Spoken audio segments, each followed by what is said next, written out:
Well, I would like to welcome three-time PGA Tour winner John Rollins to the Sub 70 podcast. John, really appreciate you taking the time today to be with us. Yeah, I appreciate you having me on. Well, congratulations on the position at the Golf Channel. I know you're going to be at the Golf Central desk. What are you most excited about kind of in the next chapter of your career, and how do you see your role evolving potentially at the Golf Channel of what you could bring to the viewer? Yeah, so I'm excited about the opportunity of getting in there, as you say, with Golf Central and just, everyone at the Golf Channel. They've been great so far with my first experience at the desk and kind of getting my feet wet, so to speak. And honestly, it's exciting to, I've had a great career. The game has blessed me in so many ways throughout the years. And I'm excited to get another perspective. It's been fun. It's been interesting to follow golf from the media side of things. And obviously I love to compete and I love playing in tournaments on the PGA Tour, but I'm not getting any younger and the players out there are, and they're hitting it further and the competition has gotten so deep. But I really look forward to trying to bring a player's perspective to the desk, someone that's been out there for a long time, that's won golf tournaments, that's competed against the best players in the world, bring that player perspective, but also try to analyze it and really give my best opinions that I can, when that time comes. How tough is that learning curve to be on TV and to make it look effortless? Is there like literally practice sessions that you guys do when it's not live to sort of get the feel for it? And how does that process kind of come about so you're actually, you're ready when the light goes on? No, it's one of those things that there's no practice for it. We don't have any sort of, trial runs or anything like that. I mean, we know what we're going to be talking about. So we obviously know what the show will consist of, where we're going, who we're talking about, things like that. But as far as when the cameras go on and the lights come on, it's just you and the guys there at the desk and those cameras and the viewers that you're talking to. So you just have to be comfortable with it, be relaxed and just, you've done your research, you've looked into what you're going to be speaking on, and from there, it's just delivering the message, and I think that from all the years of being on the other side, and being interviewed and things that maybe people would be talking about when I played full time, having those experiences has helped because I've been in front of the cameras and I have talked at corporate outings and charity functions and things of that nature. So it's not like I'm new to having to speak in front of people, but I do think that there's also, an ability to sit there in front of the camera and give your message, deliver that to the viewer naturally, comfortably. And that's so far, I think that I've done a pretty good job with that. Obviously you only get better with practice as anything.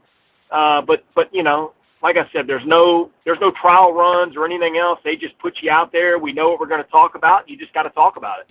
Yeah, and I think the experience on playing professionally as long as you did is an interesting one in the sense that you might see an angle of a question or a topic to bring up that if you weren't ever in that position on the other side, you may not think of it, right? Like I may see something, if I was doing it, I may not see something that you could have seen because you are a former player and did it for so long. I think that's the perspective that former players do a really good job with, to kind of bring the viewer maybe a little bit different angle or a different perspective than somebody just who's in the normal media, might not see. Yeah, absolutely. I think being under the tournament pressure and the heat of battle, you can definitely bring a different angle, a different perspective to that. As you said, I mean, there's a lot of people, most of the viewers have never been in that situation before. So like you say, for me to be able to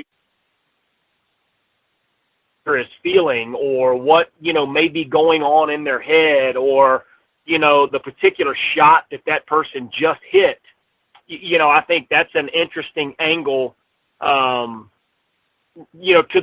deliver to the viewer. So hopefully I can continue to do a pretty good job with that and, deliver a nice player perspective.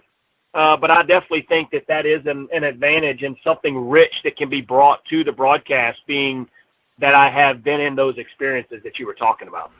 Is it a little bit tough at times to be critical due to the fact that you're still going to be playing a little bit under the past champions category and you have to go back out there? Are you going to have to sort of, you don't want to throw anybody under the bus, but if you see an error, you're going to have to call it, yet they're still your peers at some level as well. How does that perspective sort of work? No, that has been an interesting dynamic that I'm still, sort of tiptoeing on right now. I think that as I'm in the position more, I think that you have to call it as it is. You have to give an honest perspective, an honest opinion, for what's going on, and I have to be comfortable with that. I think that's what makes all the broadcasters and all the media people good and great, is that they have the confidence and the belief to know that if they make a call, then, it's their opinion, it's their feeling, but they have to stand by it. When they run into a player down the road, they have to know if you look them in the face, you have to have the belief and the confidence to say, look, that was a bad shot, or that was a wrong decision, whatever the case may be, or, what an amazing, finish you just had, or that's unbelievable how you pulled that off. Things like that. You have to be able to stand and look them in the eye and say, you have to understand where I'm coming from with that on the call that I made. And I think that's what, some of the guys like Johnny Miller and Brandel Chamblee and some of these guys nowadays, I think that's what they've done such a good job with, and really what they stand firm on, at this point. With playing a little bit as well, are you finding the time to get the practice in, that if you do make it into a tournament, you're ready to go, and how much are you still working at your golf game? Well, that's difficult now. I'm not practicing near as much as I used to, when I played full time, as much as I would like to get ready for tournaments. But I try to do what I can. I try to play as much as I can when I'm at home or when I'm not, in studio. And that's sort of the beauty of this side of the game, is when I am at home, I have the time. I have the ability to put into the game and the swing and things of that nature. Now, again, I'm nowhere near as active with it as I was when I was playing, week in and week out. But I do try to stay in some golf shape and form so that when my opportunities do come and are presented, that I do feel somewhat prepared to play and compete. But, man, the competition is so deep and so strong now that it's very difficult. I was going to follow up with that, what happened at the AT&T this year. So if I have this right, you're out there to caddy, and then all of a sudden you have to switch gears because you're in, right? And then that must have been an interesting week. Who are you going to caddy for? And then at what point did you know now you're in the tournament? Now you got to put your player's hat on, per se, that, okay, I got to go compete against the best in the world. That must have been an interesting week, to say the least. Oh, my gosh, that was crazy how that all happened. But I was out there to caddy for a good friend of mine, Hunter Mahan. His regular caddy and his wife were having a baby and had asked, he needed a couple of weeks off. So obviously Hunter, was no problem at all. And he asked me, I was going to caddy Pebble Beach in the week at L.A., and he asked me, are you in the tournaments? Are you, what are you doing? Are you available? Would you even consider it? I'm like, buddy, absolutely. I'd love to do it. Sounds like fun. I'm way out of the fields, no chance of getting in. So, we'll go have some fun with it and, see what happens. So hadn't really played golf, honestly, and, it was cold back here in Dallas. So I hadn't played much golf probably for a week and a half or so. And then went out there and, carried the bag for 3 days, Monday, Tuesday, Wednesday. We're ready to go.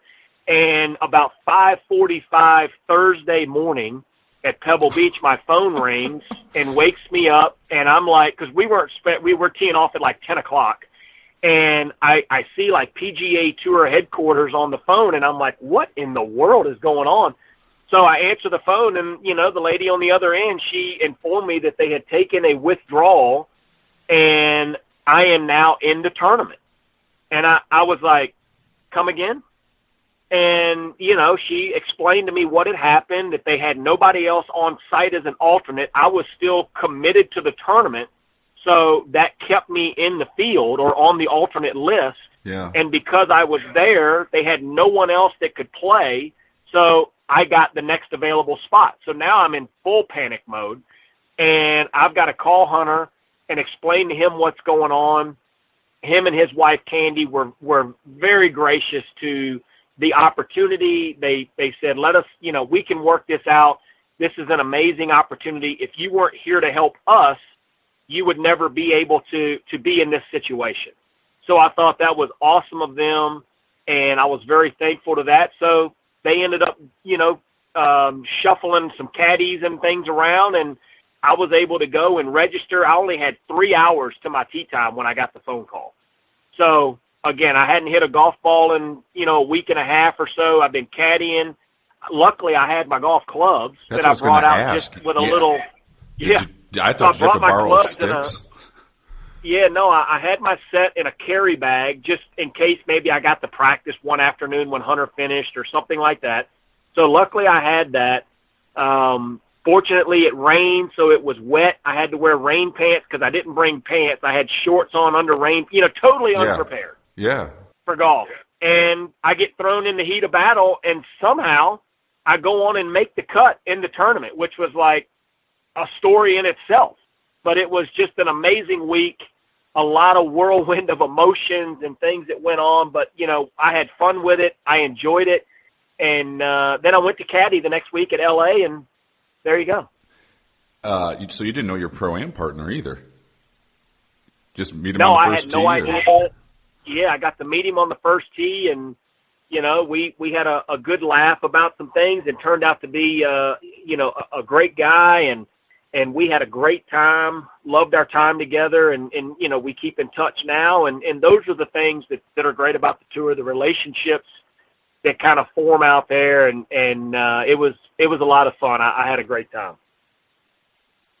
Hey everyone, it's Jason at the Sub 70 Podcast. We wanted to let you know that our 839D driver will be available in the next 1 to 2 weeks. It has everything you'd want in a modern driver. It's long, it's workable, it's aerodynamic, and with our factory direct pricing at $249, and we can custom make it exactly to your specifications here in Sycamore, Illinois, we can really dial it in for our customers. Any questions, by all means, let us know. We're always willing to help you with a fitting, and to see any information on the driver when it's available, check out golfsub70.com or contact us, and we'll be happy to help. I hope you enjoyed the conversations we had with John Rollins. Back to it.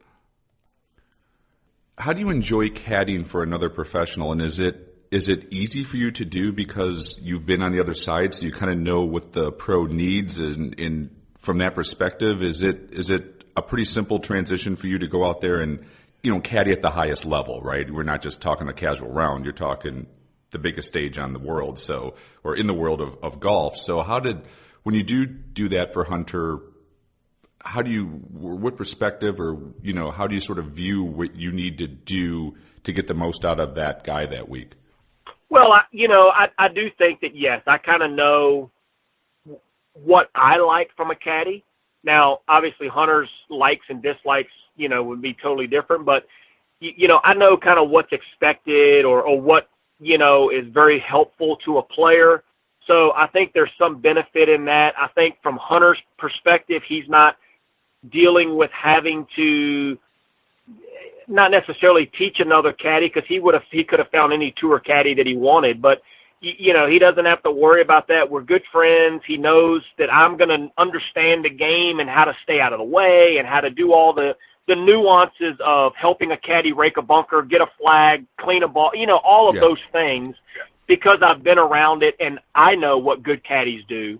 So I think that helped a lot. Now, I also know, being my first time in that situation, I wouldn't say that I was a a Paul Tesori or a Damon Green or Stevie Williams or any of these guys by any means. But I do think that I knew what I was doing. I didn't do anything that was harmful to Hunter, that would have hurt him in any way or his game. I think it was helpful, with me watching on the range. I was a helpful eye because I understand the swing, things of that nature. And I think we had a good time with it. Unfortunately, in L.A., we didn't play our best. He wasn't he showed up Friday, well, actually Saturday because we had some delays, but Saturday for the second round, he had gotten, whether it was a cold or kind of some bad allergies or something that really sort of, he wasn't feeling his best. And because of that, we didn't play the greatest in the second round and ended up missing the cut. So, I was disappointed we missed the cut. I was looking forward to maybe having a good week and helping him, have some fun with it and get a big week out of it. But it wasn't in the cards. I had a good time. I have a totally different respect for caddies. Not that I ever disrespected them, but I have a totally new respect for the caddies and what they do and how hard they work. It is not an easy job. No, and if you I kind of go out to a few of the tour events a year and just kind of sit in the background and watch and pay attention, and those caddies work their rear ends off. Out there late at nights, scouting around the golf course for their guys. Like, it is a full-time plus job, and they're a part of the team, right? I mean, it's not like the old days where just carry the bag and shut up. I mean, you can tell they are grinding and working and doing everything they can for their player to get the best out of the player that week. There's some talent involved in it. Absolutely. I mean, like you said, they are, the good ones, or the great ones, I should say, are sun up to sundown. I mean, they are totally in it. They are committed 100%. And, you have to look at it, I think, from a caddy's perspective. One shot a week, if you could save your player one shot a week, that can be huge when it comes either for that tournament, potentially winning, or at the end of every tournament, if you can save one shot, you just have to sit back and think of the amount of money that can make a caddy, a player, with as much money that they're playing for on the PGA Tour now. I mean, it has to be taken seriously. And again, the ones that understand that and the great ones, that's what they understand and they know, and that's why they put everything they can into what they do, their player, their craft, and being prepared for every tournament that they play in. Well, I'm going to ask you to put your analyst hat on, so there's a few topics coming up here, and I'd love to get your perspective on. And my first one is on Patrick Cantlay. Like, for him to be as good as he was an amateur, then have all that time off with the tragedy of his friend who was his caddy, and then the back injuries, and no one knew if he was going to be able to play again, literally. And then to come out, get his career back, and have this run of consistency he's had for the last 2 years. To get your perspective on, to be that far away from competitive golf, and then to get back to the golf he has played, pretty remarkable. Yeah, no, I mean, 100%. It's an amazing story. It's a sad story, but it's an amazing story in itself. And I think that, for Patrick Cantlay, I think it just shows the determination. I think it shows the people that he has around him. His caddy, Matt Minister, great player in his own right, great caddy, great person to have on the bag there. But I think, with his teacher and the people that he has surrounded himself with, I think that is the big thing to it. And also his drive, his work ethic, his determination to make this comeback, to battle through the injuries and the devastating, loss there to his friend and the tragic way, and just everything you think that kid has been through, to be able to come back now and play at the level that he has played. I mean, 14 tournaments this year. He's played 14 times. He's had 8 top 10s now with a win last week at the Memorial, 10 or now 11 top 25s. I guess you'd include that win as a top 25, but still 11 of the 14 top 25s with that kind of record. I mean, that's pretty remarkable comeback, now to ascend to 8th in the world rankings, 6th on the FedEx Cup list. I mean, he is a force to be, and he's quiet. And he's under the radar kind of guy. He's a very unassuming guy, very quiet, soft-spoken, stays to himself, does his thing. And I think that part of that is really the reason why he's had the success that he's had coming back from this he's not out there and all that. You don't see a lot of social media stuff. You don't see a lot of a lot of the things that can be distracting. He's very, very kind of cool and calm about everything. And that's what it takes really to be as successful as he is on the PGA Tour. Remarkable story, though. And I absolutely love his golf swing. I think it's, technically it's just superb. And he seems like he just has no weaknesses, right? There's not one part of his game where you're like, well, if he wedged it better, if he was a little better putter from 15 feet, like that kid does. And obviously the results show the consistency he has. But, I mean, I see him for the next 10 or 15 years competing for majors, being on Ryder Cup teams. Like, he is 1,000% legit in my mind of he has it all. He has it all.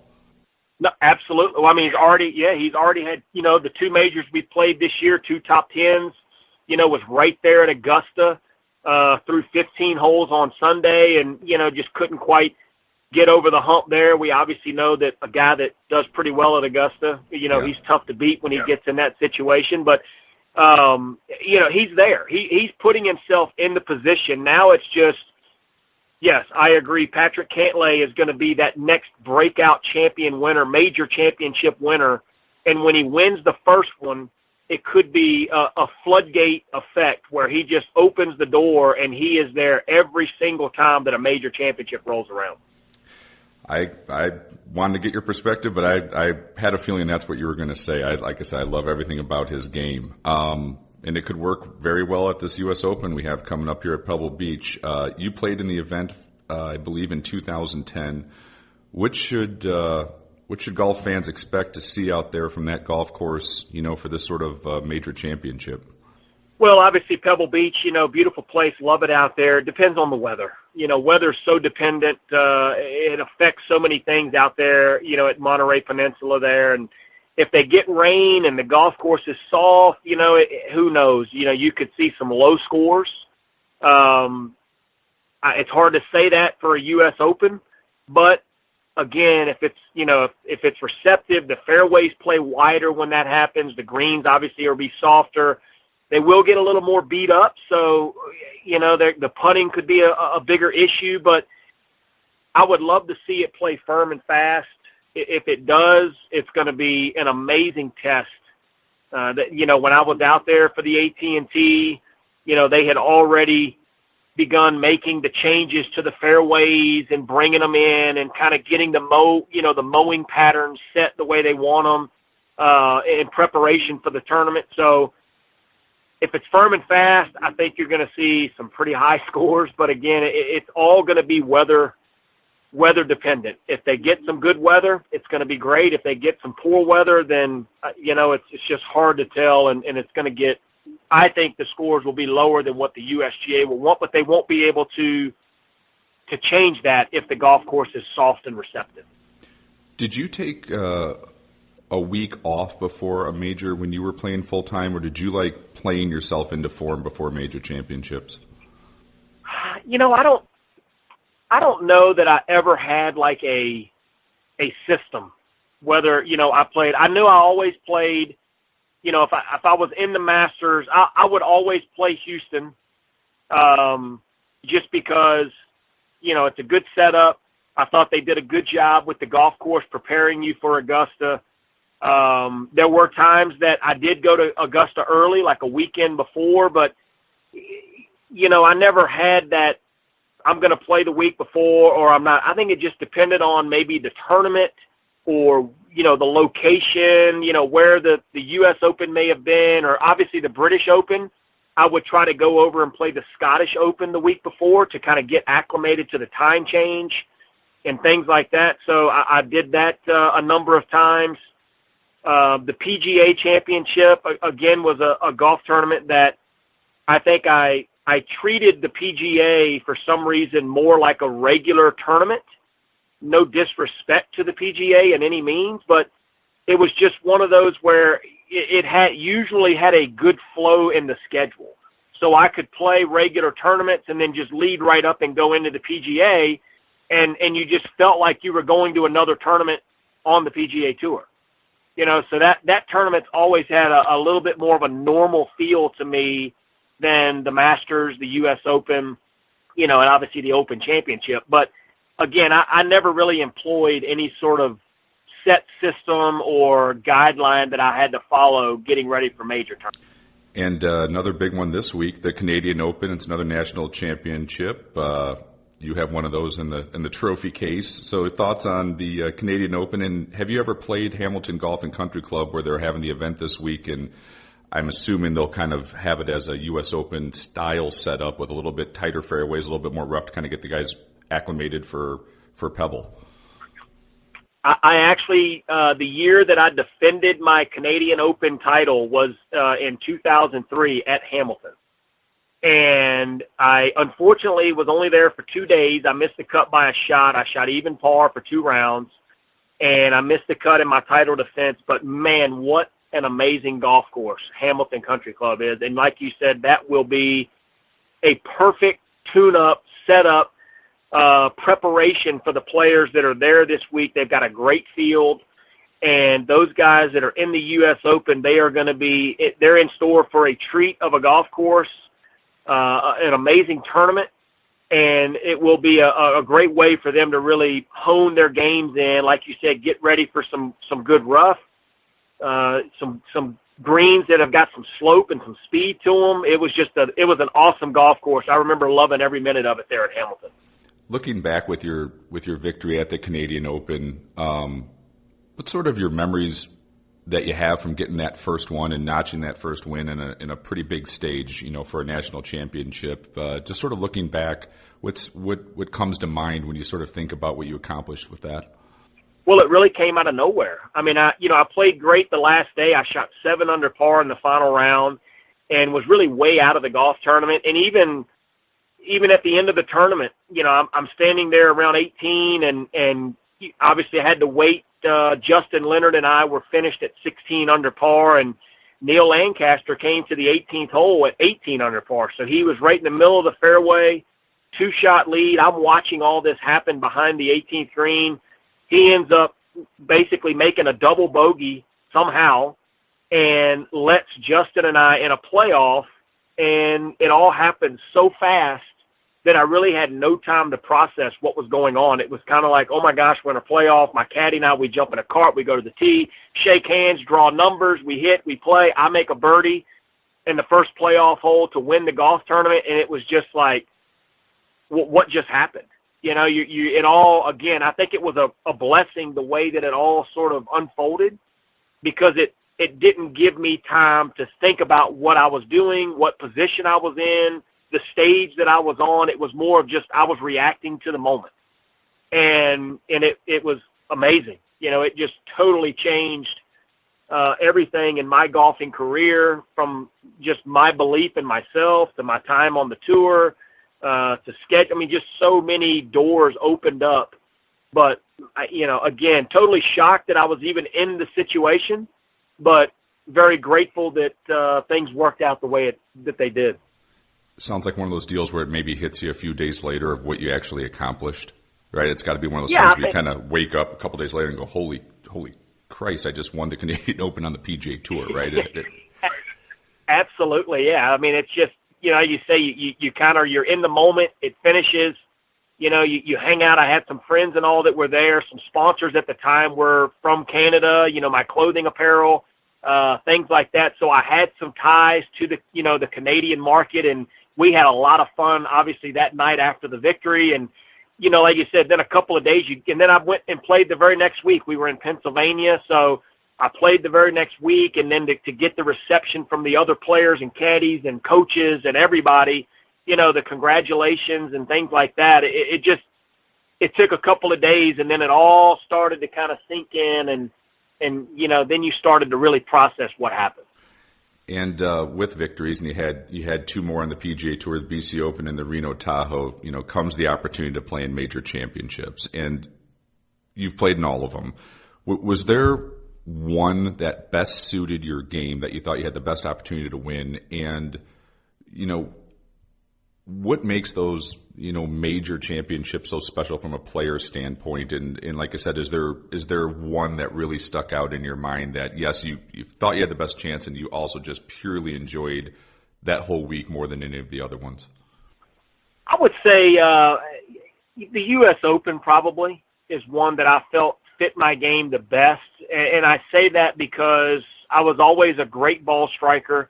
I was a great driver of the golf ball.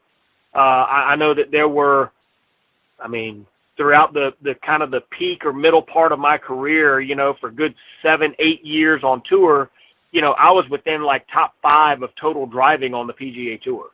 So, I had enough length, but I was very accurate. So I always thought that the U.S. Open, because of the rough, because of the tough conditions, things like that, that was a setup and a tournament of the major championships that suited me the best. Never played the greatest in the U.S. Opens, which is kind of weird to hear me say that and then to say I didn't play well in them, but, they're tough. They're a mental test, and I don't know. I thought that was one that I would have done better in than what I did throughout my career for those reasons. The reason I think the championships, the major championships, weigh so heavily in the players' eyes. Obviously, it's what careers are made of. It's how people look at a player. They go back and they look at careers that players have had, and they're like, well, how many majors did he win? It's like it is the benchmark for success, for the Hall of Fame, for so many things. Are just really looked at as major championship performances, and that's why players, they treat them and they rank them so high. There's so many things that come along with major championships, with exemptions and endorsements. You name it. With a major championship, it elevates everything. So that's really why they mean so much to the players. What was that first Masters like, and that whole experience? Totally incredible. It was, I would say it's probably one of the greatest things I experienced in the game. Aside from winning the tournaments, driving down Magnolia Lane for the first time, playing the golf course, as a competitor and as a player in the tournament, just experiencing everything that Augusta National, the history of that place, the history of the Masters, just being there and being a part. It's a dream come true. You watch it as a kid, and you hear all the stories. Any tour player that has played in the Masters or that's won the Masters, whatever, we've all talked about, growing up as a junior golfer, you envision and you tell yourself this putt when you're practicing is to win the Masters. It's funny that nobody really talks about any other tournament. It's to win the Reno, the Barracuda Championship or the Canadian Open, it's always, this 6-footer is to win the Masters. It's what you always dream of, and to be able to drive down Magnolia Lane and be a part of that experience. That's honestly the pinnacle of what I achieved, I feel like, in the game, in the sport. What's the coolest part about playing in an Open Championship overseas? I think it's a different experience. I think it's new. It's something different that you don't experience every week. You got the link style.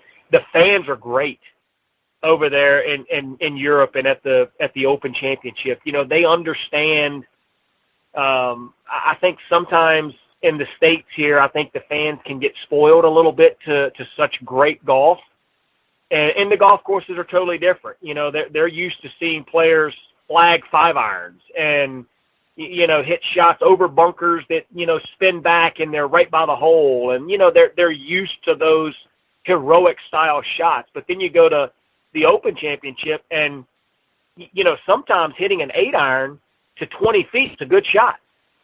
And, I think that the fans over there understand that and they applaud it. Chipping a ball around a pot bunker and bouncing it and rolling it around and, and it's 10 feet away, well, that may be a good shot. And they acknowledge that. And I think that's, that's a lot of fun to play in front of things like that.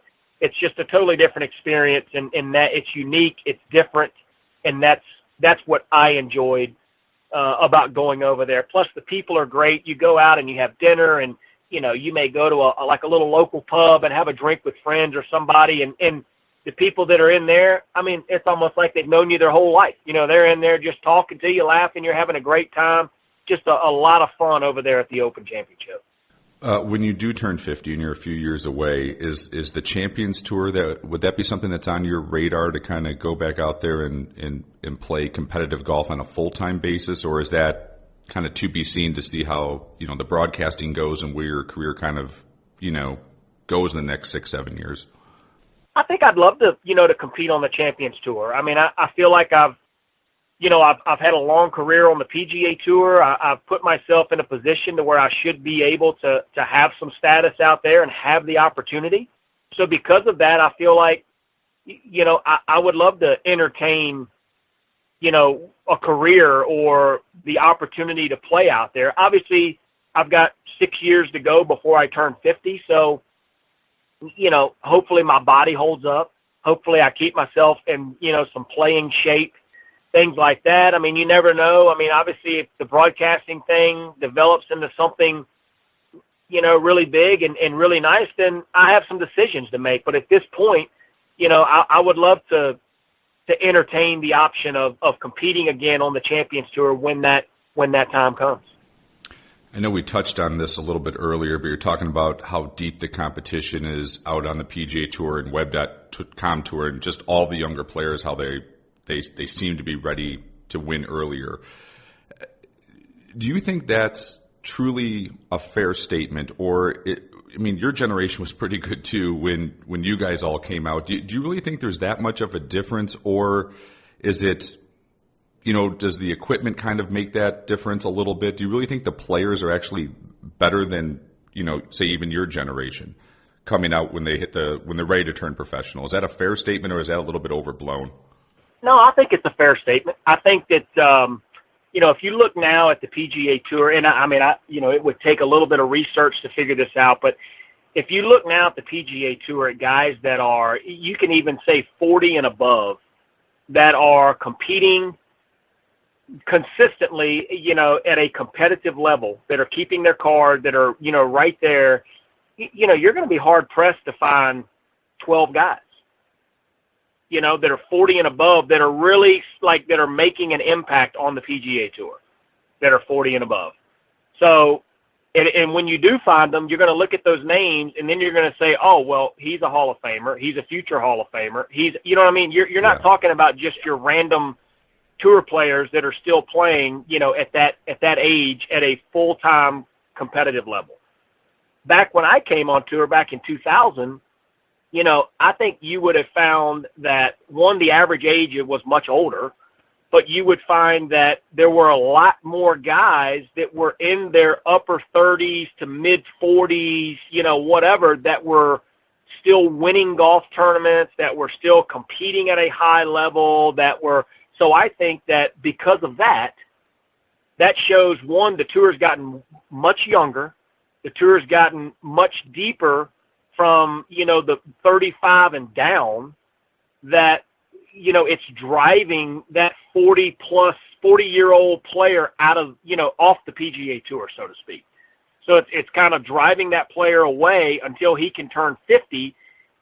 And I believe that it's solely because, one, the technology the players and the guys have their hands on now. Back before, I didn't have a personal TrackMan. Hardly anybody did, if anybody did. Maybe a company had one, and that was later down the road. Now all the technology that these guys have, they all have nutrition coaches, massage therapists, fitness coaches, swing coaches, mental coaches. I mean, you name it.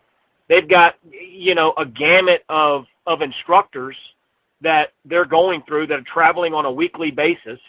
They've got the best technology. The golf ball has changed tremendously. The drivers, the technology has changed tremendously.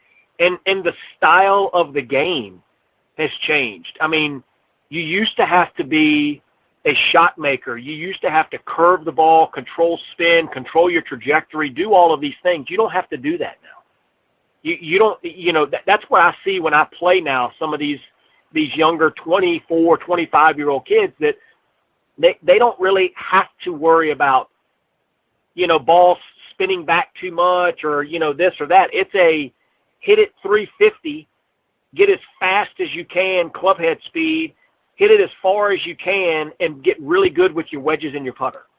And that, to me, is where the game is right now. And I think that that's part of the reason why a lot of the older players have started to fizzle out and kind of fade away from, full-time playing privileges on the tour, and the game has gotten younger. But I do think that as a whole, I don't want to say the talent has gotten – I hate to say the talent's gotten better, because I think the guys that were on tour when I was back in 2000, 2002, 2003, everybody was still super talented. I mean, you had to be on the tour. But I think that as a whole, the talent level has gotten way younger and way deeper than it was probably back then. Yeah, and I kind of think, we're pretty close to the same age. So, we, when we were kids growing up playing, right, like if you swung that hard at it and missed it, the ball spun all over the place, and it was a disaster. So you had to have a little bit more control.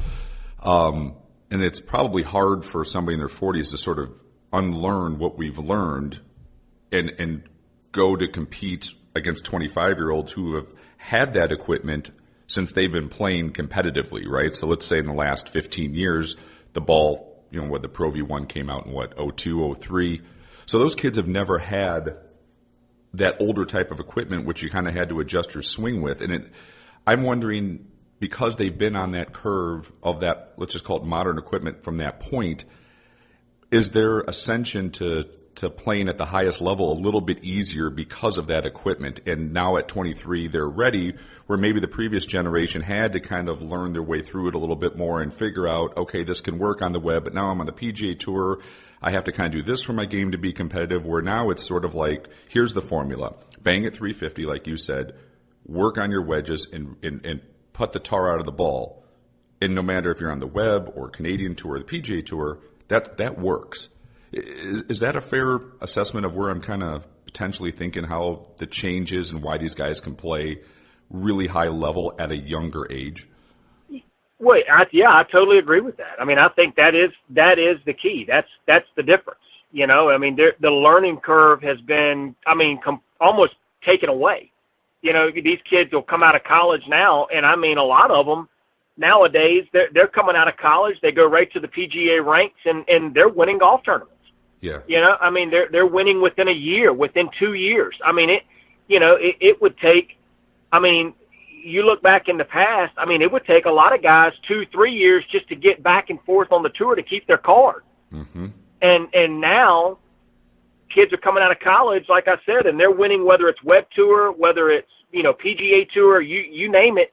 They're ready to go. And I also think that you have to give credit to the college programs, to the college coaches, to the universities that these athletes that they're coming out of, because they now have changed.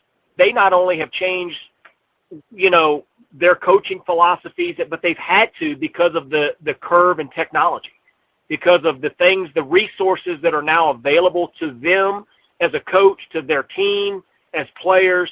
These players now, the fitness is it's an integral part of every team at the high level in college that are successful teams. Fitness is a main factor in their success. They're dealing with the technology, so that's obviously helped a lot of that. They're playing with the modern day, technology in the game. They've got all these resources available to them, from statistical analysis to you name it. They've got access to it. So that is helping these players at the college level develop into PGA Tour players really before they've left college. Yeah. So then when they get to the PGA Tour and they walk on the range and they play practice rounds with these guys, whatever it may be. Plus they've all become such good friends at the college level that they're on tour at the same time. They're playing practice rounds. They feel comfortable. They're like, well, I've already played with this guy 500 times, and I beat him, like a drum for 2 years at college, my last 2 years. So I'm not scared of this guy. I'm not scared of this. I'm not scared of that. They go out and they're ready to play and they're ready to win. Yeah, and I've had some of the younger guys in the podcast and talked to them, winning early, and it's exactly what you said, that they're just, talk to TK Kelly about it. It's like, I played against Bryson my whole career. Like, if he can do it, I can go out on the Latino American PGA Tour and win. Like, it's no problem. Like, they've got that swagger and confidence that even at a young age, there is no more, well, I'll try to get my feet wet and see how it goes. Like, they're ready and they're fearless and they blast it and they can really, really play. It's interesting to watch how quickly they become world-class good anymore. In my opinion, it's an interesting phenomenon compared to how golf has been for so long. Yeah, no, it's a totally different game. And I think, I saw something where it may be, and I may be just a touch off on the number, but I think it's down to like maybe 52 starts or something on average now that players find their first victory on the PGA Tour. That's insane. I mean, you have to think 52 tournaments. I mean, that, it sounds like, it's 52 times, but I mean, that's really, depending on some of these kids that, they play week in and week out. They hardly ever take a week off. I mean, that's within 2 years. They're finding their first victory at the highest level in the game. So the learning curve is, you say it has shrunk. I mean, I say the learning curve is gone. There is no learning curve. It's just you show up and you're ready to go. I always find this question interesting. So, after you turned pro in college, what was your pathway even to get to the web.com? I know you got out there pretty quick, but did you do the mini tour grind? And who were some of the guys, if you did that you played with back in the day? Yeah, I came out in 97. I missed Q school or second stage. I made it to second. I missed finals by a couple of shots. So I had no status. I played my first year professionally on the Hooters Tour in 98, and I thought that was great. That gave me the experience of learning how to travel, learning how to make cuts, learning how to manage time, things like that. Went back to the school, got at the time, it was the Nike Tour still for 99. I played out there, didn't play very well. Again, it was the learning curve for me. Back then, the learning curve existed. And, I was learning the golf courses. I was learning, how to get comfortable at that level. I was learning all sorts of things and, didn't keep my card that year, went back to the Q school. And then I think through those 2 years, it helped me develop into, a PGA Tour player. I ended up getting my card on the PGA Tour for 2000 from the school, back then it was a 6-round final stage qualifying school, and got my tour card in 2000, but I lost it my first year. I didn't play great. I didn't play bad. I just wasn't comfortable. I had a lot to learn and I wasn't comfortable, but I learned a lot from that first year. Went back to then it changed to the Buy.com tour in 2001. I won my first tournament at Hershey, Pennsylvania, and finished 6th on the money list, graduated back up, and then ended up winning the Canadian Open in 2002. And, everything was kind of off and running. So I think that having to go through those years and having to go through that just really helped me develop into a more well-rounded, balanced player to have some longevity on the PGA Tour. Yeah, and that Hooters Tour is tough, man. That's some. Oh my God. You got to pay your money for the entry fee, and there's some tough characters playing on that one. In the sense of it's ruthless, isn't it? In the sense of you can make money, but man, you can lose money really quick too out there. Oh, absolutely. Like you say, you're traveling around, you're paying your entry fees, you're paying for hotels, you're paying for you're paying for everything, and there's no guarantee you're going to be making any kind of money. You got no endorsements really. You got none of that sort of stuff. So it is it is like a gamble every week you tee it up on the Hooters Tour. But it's great because it puts that competitive fire under you. You know that, you get to play under that pressure of knowing, I've got to perform here, or I'm losing money. I'm going backwards, and it puts that drive into you. So again, I think those 2 years, that 98, 99 on those tours, I think that really was beneficial to me in a lot of ways, and really helped me develop into the player on the tour that I became. Do you miss Q School with that pressure cooker of the 6 rounds, or do you think it's a better system now of how they do it through the web and earning it throughout the year? I like it the old way myself. I like it because I know really why they did what they did, why they made the changes, but I like the Q School. I like the stories that came out of the Q School. I think they've taken away from the story of a guy out of college or someone, that comes out and he makes his way through Q School and then he goes on to have a great rookie season on the tour. And, now a guy's on the web tour for a year, or however many years, and he gets in the finals and he plays 4 good tournaments and then he gets his card. And, I think that the story is kind of gone a little bit. I think that the John Huh comes to mind. He was a guy that, got his first year on tour right before they changed to the new web finals, four tournament format. And he got his tour card and he came out on tour and played amazing his rookie season. And it was a story. Nobody had ever heard of John Huh. And then all of a sudden, the guy's a multi winner on the PGA Tour. And I just think that, I think it's great that you give a guy the opportunity to come right out and have a direct shot to the PGA Tour. Now it's like you don't have that opportunity. You have to go through the web.com tour, and that's not easy in itself. I mean, that's a very difficult tour to get qualified for the finals. So they've taken that away from those players, and I don't know that I really agree with that. Well, I've got a few more quick hitters here, and we'll get you out of Dodge. So whatever kind of comes to your mind on the next couple I got. So okay. The most underrated PGA Tour player you played with in the seasons that you were out there, and the general public, for the most part, does not realize how great that player truly is. They just kind of fly under the radar. Is there anyone who comes to mind fits that category? Wow. That's really something I've never paid attention to it. I hate that. Oh man, let me see. I could come to. Well, we can go back to that one if you need to. If let me think. Let me try to think on that. If somebody pops in, I'll shout them out. But right now, I got to give that a little bit of thought. That's a question I've never really given much thought to. It's an interesting answer of what you get a lot, right? It's of somebody, then it kind of hits them. They're like, yeah, man, he was, he has like 3 wins. And he just kind of flies under the radar. But that dude has been good for like 20 years. Good, And then you're kind of like, when it hits the player, then they're like, it's him. So I'll give you a couple seconds on that one. Favorite non-major stop on the PGA Tour, and what made that tournament in town such a great week that you just truly enjoyed visiting every time you could? I have 2 really. I would, and they're both West Coast. I love Torrey Pines and I love Riviera.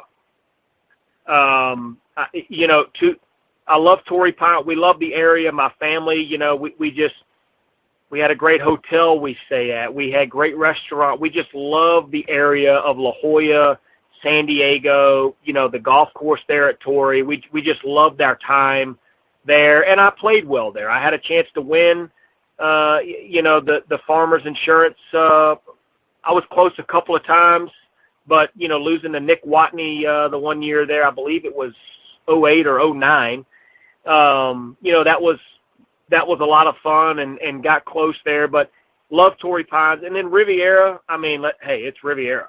The history there. And I think that Riviera, one of the reasons I've loved it so much is it's a golf course that, despite the technology, despite everything about it, in the game, the way it's gone, Riviera is still a golf course that has withstood the test of time. And it's a golf course that, as a player, through 18 holes of golf, chances are you will hit every club in your bag. And I think that that's a unique feature on a golf course nowadays. It's not something that you encounter on a weekly basis. And I think that just shows how good the golf course is. And I always enjoyed Riviera Country Club. Well, my next question, I might have one answer from that answer already, but if you could pick 2 or 3 of the best golf courses architecturally in the world, that you don't have to host a tour event or anything like that, is there 2 or 3 that come to mind that you've had the, ability to play that just stands out that they are so good architecturally? I love Ocean Forest in Sea Island, Georgia there, or St. Simons. I think Ocean Forest, it's not a tour event, obviously, but I think golf course-wise, I think it's in my top 5 list of golf courses I've played. I've never played St. Andrews. I'm sure that would be up there. I know that's a totally different kind of design and architecture than anything else, but I never had the opportunity to play an Open there at St. Andrews. I think that, obviously Riviera is going to be, that's one of my favorite golf courses of all time. But I also like Quail Hollow there in Charlotte. I know they've made a lot of changes to it, but I like the architecture. I like the design of Quail Hollow, and have always thought that was one of the best golf courses that the PGA Tour that they play. We played all year was Quail Hollow. Shaughnessy is a great one up in Canada as well, where they played the Canadian Open a few times. That's probably one of the hardest golf courses I've played. Have you ever had a chance to play Pine Valley? I never have played Pine Valley. I've had one of my early backers coming out of college was a member there or is a member there, but never had the opportunity to go up and play Pine Valley. I hate that I never did, but unfortunately, it never was in the cards. But I'm sure that would be up there if I ever had that chance. Yeah, it's always interesting. That one usually pops up where the guys who have played it, I'm just curious if you played it, say, it's just there's a reason it's the number 1 golf course in the world kind of year in, year out, that architecturally it's just that good. Hey, you still might have a chance to, you got a little bit more free time, might be able to run up there on a late summer weekend and go play at Pine Valley. If you do, give us a field report of how it is. Absolutely, I will. Anybody come to mind yet of the sneaky good? So I would say, and this may not be, this is probably somebody you wouldn't expect me to say, but I would say, because he's had success recently as well, but I would say that Charles Howell III is a player that comes to mind of a player that is never ranked as high for the success, for the career money, and for the top tens and the seconds, the thirds, the amount of starts and the tournaments that this guy has played in his career, and the career money and success he's had, to only have the number of wins. Come on.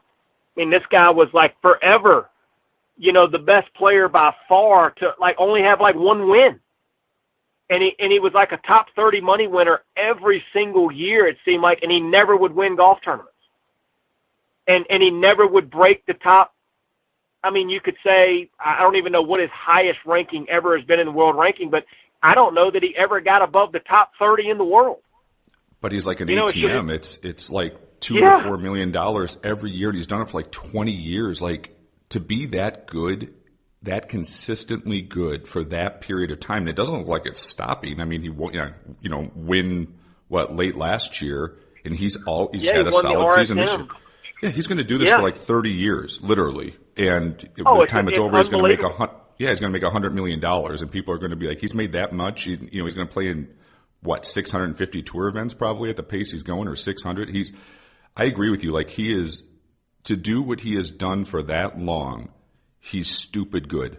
To be that consistent for that long with all the changes and on the tour in 20 years, for him to still be that competitive. He's on an amazing run of consistency, in my opinion. But he shows up every week when he plays. He shows up, and rarely is he ever in the conversation of a guy that people are looking at to win the tournament. And I think it stems from not winning as often as he probably should. But it's just, you have to sit back and think, my gosh. You start talking about guys in career money, and Charles Howell's name hardly ever comes up. He just is a totally under the radar, completely overlooked player that, like you said, has been a $2 to $4 million earner for, as long as I can remember. And he's one of those guys you talked about, in their 40s. I promise you, at 47 years old, he'll still be fully exempt and playing competitively on the PGA Tour. He's just that good. 100%. He's just that good. That's a great call. I didn't think about him, but when you brought that up, that's that's exactly the kind of guy, right, that I don't think the average fan realizes how good, or you would understand it to play, that good for that long, just how hard that is to be fully competitive for that period of time without ever falling slightly off the radar. That he's PGA Tour good, making $2 to $4 million every season. That's that man can play golf. There's no question about it. Absolutely. Absolutely. Well, I really enjoyed the conversation. Thanks so much for your time. Look forward to seeing you on the Golf Channel and getting your perspective. And like I said, if you got to Pine Valley, send us a quick message and let us know how it worked for you. Yeah, I'll do it. I appreciate you having me. Had a good time, and thanks again.